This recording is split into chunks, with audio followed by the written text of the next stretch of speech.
Guys, welcome back. If this is your first time here, my name is Ne. Today, we're going to talk about how to write a very good SOP and LOE, Statement of Purpose and Letter of Explanation for your Canada visa. A lot of people get confused with this. There is nothing confusing about it. A lot of people don't know how to start or what to write. It is very straightforward, and I'm going to show you how to do that. Before we start, please subscribe to my YouTube channel. Please like my video. Please share my video. Thank you very much. Okay, let's proceed. The first step we should take is trying to understand what this statement of purpose and letter of explanation means. A statement of purpose and letter of explanation is a statement or a letter that you're writing to Immigration Canada, that you're writing to the visa officer that is handling your application. Because Canada will not call you for a one-on-one interview, this is why you need to do this writing of SOP. There are things you would love to explain, things that will give you an edge, stories that you would like to tell to that visa officer. Put them down in that SOP. So, an SOP, a statement of purpose or letter of explanation, is a way of you communicating directly to that visa officer by writing. There are steps we should take. And the first thing you should do when you're writing your statement of purpose is to introduce yourself. Now, when you go for an interview, maybe a job interview, 99% of the time, the interviewer would ask you to introduce yourself. Tell them about yourself. Tell me about your experience. It all means the same thing.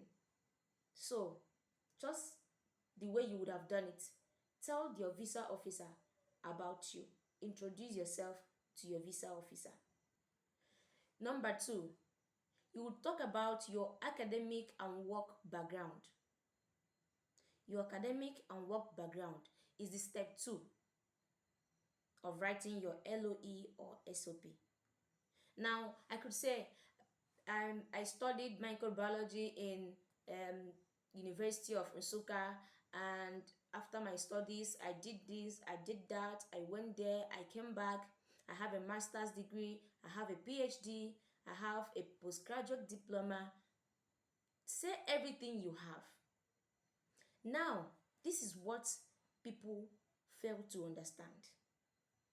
When you are explaining your academic background and your work experience or work background, if there are certificates you have or qualifications you have, and you think you wouldn't want to involve it in your application, fine.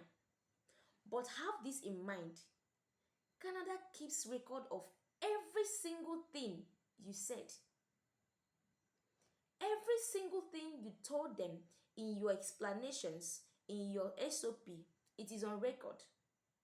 Now, in future, if you try to apply for your permanent residence in Canada, or you're applying from here in Nigeria, and you are bringing something else that was not in your previous applications, you will have problem. So please, when you are explaining your academic backgrounds and your work experiences, those things you know you would need even in the future, please add them. Make sure, try as much as possible to link your work experience or even your academic background, link it to that particular study you are going for. The program you are going for at the moment, try as much as you can to link it to your previous academic background or your work experience. Very important. Don't miss it. Number 3, you should also tell the visa officer why you chose that school and that program. If you have chosen to study at Nova Scotia Community College and then you chose to study, let's say, practical nursing, explain to the visa officer why you chose to be in Nova Scotia Community College, the school, why you've chosen to study practical nursing. They want to be sure that you've made your own research about that province you're going to and about the program you're going for. Because I tell you, some people just go online and pick one program because they want to leave Nigeria. But no, it's not that way. You make sure that what you're going for is something that would benefit you, something that would be of benefit to even Nigeria when you come back to the country. Okay. Now, the number 4 step is why Canada? Yes, why Canada? There's Europe, Germany. Why did you choose Canada? And remember, you're not seeing your visa officer. You can't see him. He's only seeing you by reading what you wrote. So explain to him why you've chosen to study in his country, Canada.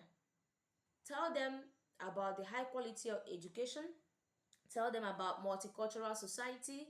Tell them about safety and the experience you're going to get when you when you work after your studies. The experiences you get there would help you when you come back here. Tell them how all these things are going to help you. Okay. Number 5, proof of funds and financial readiness. This one is the oga patapata of them all. Listen.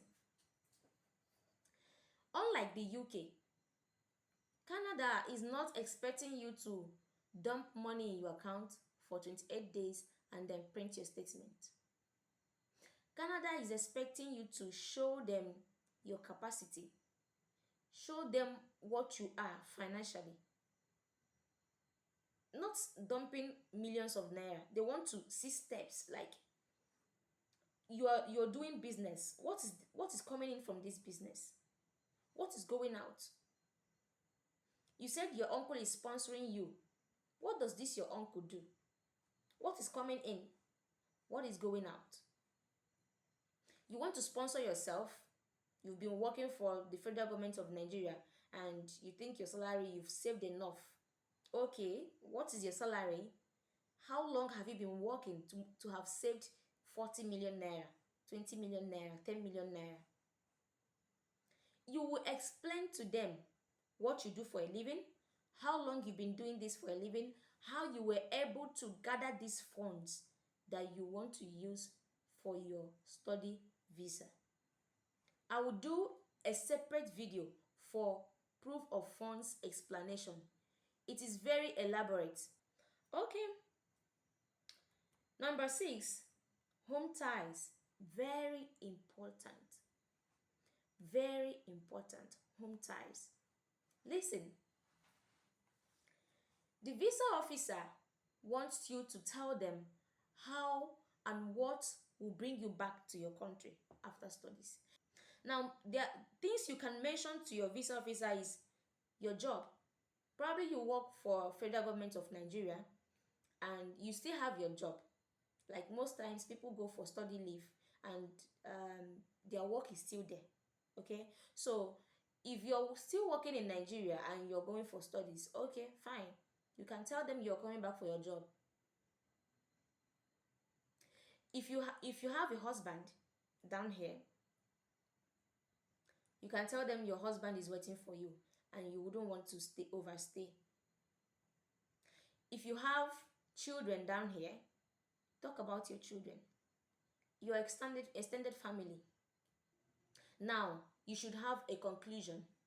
Before your conclusion, if you have ever been denied a visa for any country at all, UK, Australia, US, even Ghana, even Panya, whatever, wherever you applied to and you were denied a visa, please mention it. Don't let them find out by themselves, because if they do, they will squeeze your application. and they'll throw it to the trash. You wouldn't want that. So listen. Telling them about your previous denial does not affect your application in any way. Write it somewhere. It does not affect your application in any way. They just want you to be truthful and honest in everything. That's it. Nothing else. Nothing else. Now I have extra tips for you. Keep it very simple. 1 to 5 pages at most. Some people have just 2 pages of SOP and it's good. Like I told you, it's an interview. Write like you're in an interview. Very important. So guys, these are the steps you should take when you're writing your statement of purpose. Please let me know in the comment section. Do you need a sample SOP? Do you need sample of letter of explanation? I can give them to you. Please, when I give you a sample, do not use it that way for your application. It won't help you, because if you do, it becomes generic and they'll throw out your application. You wouldn't want that. So when I give you, it's a sample for you to look through and do your own application by yourself. Okay, in the next video, we're going to talk about proof of funds, and we'll also talk about how you can choose programs that will give you a postgraduate work permit. Thank you for watching my video. My name is Neye. Please subscribe to my YouTube channel, like and share. Thank you.